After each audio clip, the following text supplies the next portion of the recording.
नमस्ते दोस्तों, मैं रोशन झा एक बार फिर से स्वागत करता हूँ आपका अपने चैनल अल्फा बीटा रिसर्च में।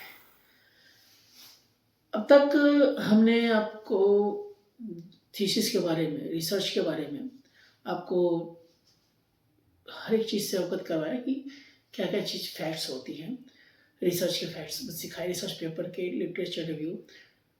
आज हम ना एक कंप्लीट थोरोली एक रिसर्च का प्रोसेस क्या होता है, पीएचडी के लिए जो पीएचडी में एनरोल होते हैं स्टूडेंट्स, उनका पूरा रिसर्च का प्रोसेस क्या होता है, कैसे उनको प्रोसीड करना चाहिए। तो हमने एक स्ट्रक्चर तैयार किया है जो बताएगा कि एक पर्सन जो पीएचडी कर रहा है after and getting enrolled in, उसको क्या क्या प्रोसेस फॉलो करना चाहिए रिसर्च के अंदर, not other university related things. So यहाँ आज हमने आपके लिए एक स्ट्रक्चर तैयार किया है और हमने फेसबुक पे अपने प्रोफाइल फेसबुक पेज पे हमने पोस्ट भी किया है।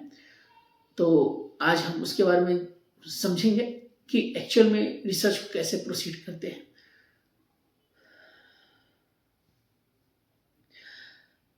यहाँ दोस्तों हम देख रहे हैं कि किसी भी रिसर्च के लिए हमें सबसे पहले क्या होता है, जब हम एनरोल हो जाते हैं पीएचडी में, तो हमें सबसे पहले बेसिक आइडिया होता है कि हमें वर्क करना है टॉपिक पे।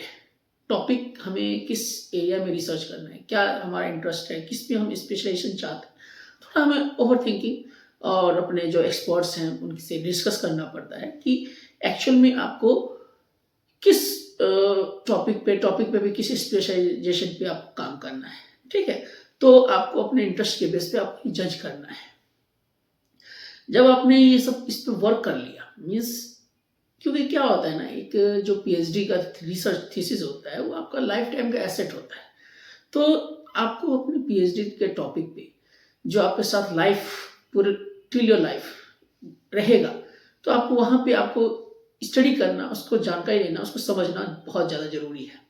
तो इसलिए हमें पहले टॉपिक के लिए आइडिया पे रिसर्च करना चाहिए, एग्जैक्टली हमें किस पे रिसर्च करना है। फिर हमें हमें टॉपिक सेलेक्ट करना है कि हमें टॉपिक किस किस बेस पे सिलेक्ट करना चाहिए। एक जो हमने एक्सपर्ट से डिस्कशन किया, जो उससे हमने फाइंड आउट किया, और जो हमने एरिया फाइंड किया उसकी ऑथेंटिसिटी जज करनी है कि एक्चुअल में हमारी प्रॉब्लम जो हम देख रहे हैं वो वायबल है या नहीं है। वो सब कुछ चीज़ों पे हमें जज करना होता है कि हमारा रिसर्च जो होगा, हमने टॉपिक जो चुना है या चुन रहे हैं, वो कितना ऑथेंटिक है और हम अपने रिसर्च के थ्रू फोर्थ कमिंग जनरेशन को क्या प्रोवाइड कर रहे हैं।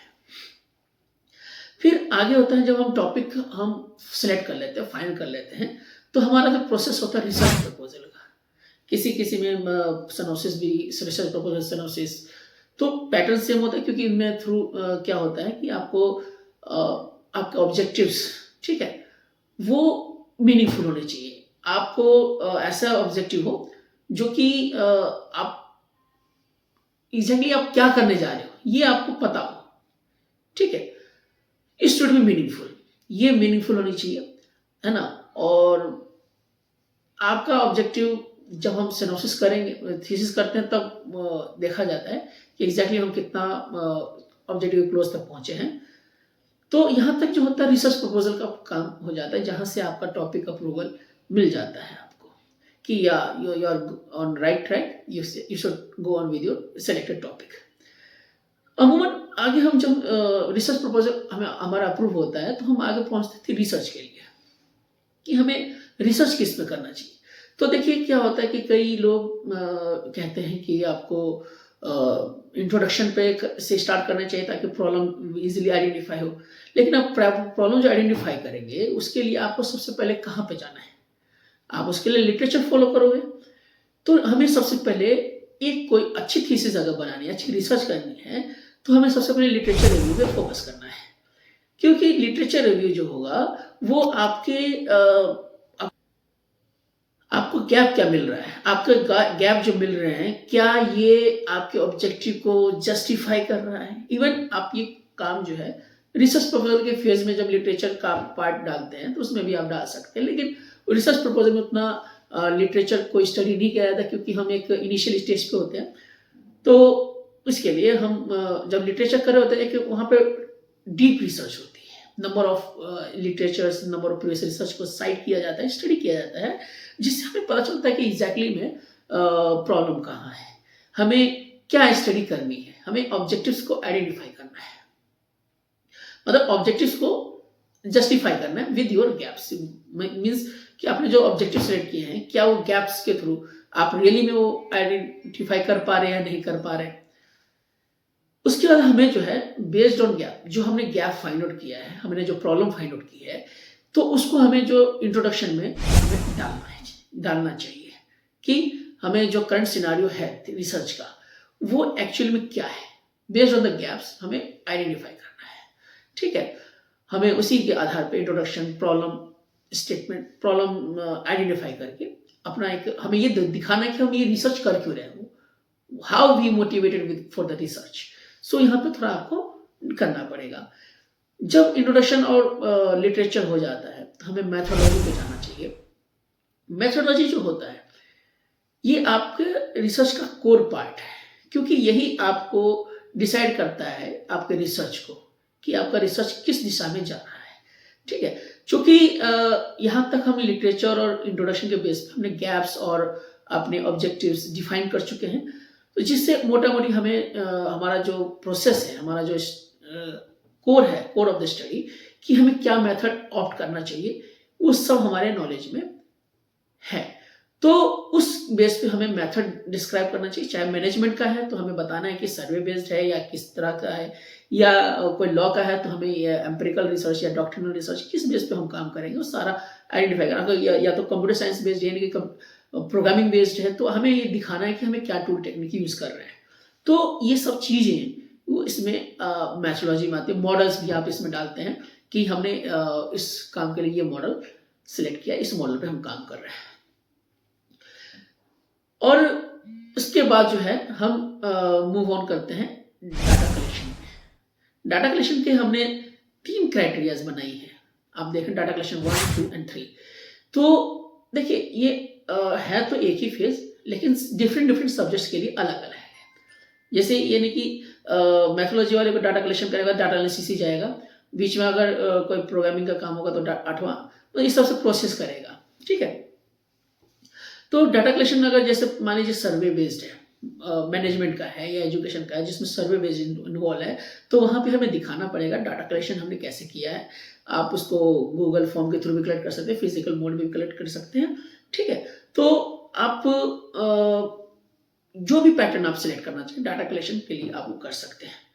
फिर मान लीजिए ये तो हो गया मैनेजमेंट, एजुकेशन, इन सब से रिलेटेड जिसमें एम्पिरिकल वर्क स्टार्ट होता है।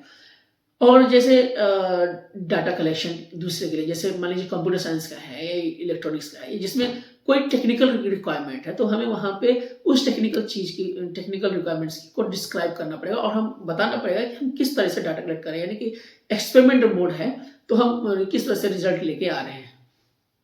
तो वहाँ पे उस पैटर्न से हमें काम करना होता है। फिर मान लीजिए कई काम लिटरेचर बेस्ड होता है, हिंदी इंग्लिश का, तो वहाँ डाटा कलेक्शन कैसे होती है।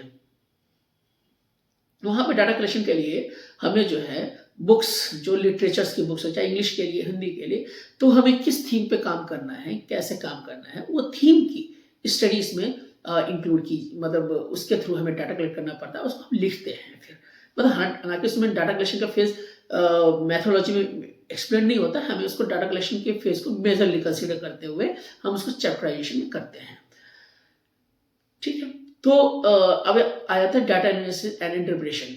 डाटा एनालिसिस इंटरप्रिटेशन जो होता है वो बेसिकली जैसे हम आपका मान लीजिए सर्वे बेस्ड है तो वहाँ पे हमें एसपीएसएस को टूल के थ्रू करते हैं, और डाटा कलेक्शन जो मैं मान लीजिए एक्सपेरिमेंटल बेस्ड है तो वहाँ पे रिजल्ट इंटरप्रिटेशन, हमारे पास जो रिजल्ट्स आते हैं सॉफ्टवेयर के थ्रू उसको इंटरप्रेट करते हैं, उसको लिखते हैं।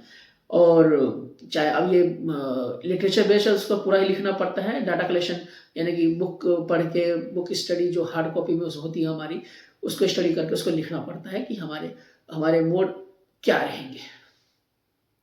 तो इन्हीं based on find data collection और डाटा एनालिसिस बेस पे हमें जो फाइंडिंग एंड डिस्कशन लिखना होता है आगे।